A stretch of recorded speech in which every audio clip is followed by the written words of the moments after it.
ஜம்மு காஷ்மீரின் பகல்காம் பள்ளத்தாக்கானது அதன் பனிப்பொழிவு மற்றும் எழில்மிகு காட்சியால் மினி சுவிட்சர்லாந்து என அழைக்கப்படுகிறது.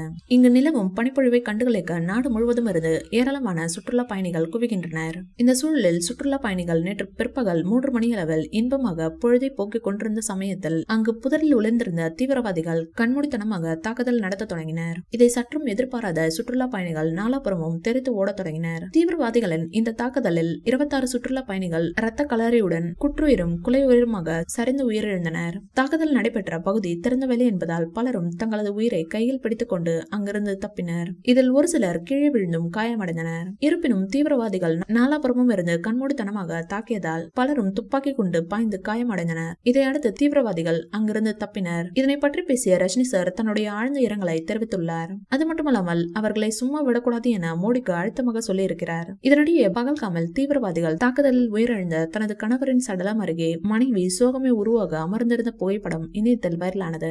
தாக்குதலில் தனக்கும் காயம் ஏற்பட்ட போதிலும் உடனடியாக மருத்துவமனைக்கு செல்லாமல் தனது கணவரின் உடல் அருகே நீண்ட நேரமாக மனைவி அமர்ந்து கண்ணீர் மல்க பார்த்து கொண்டிருந்தது காண்போரை கண்கலங்க செய்தது.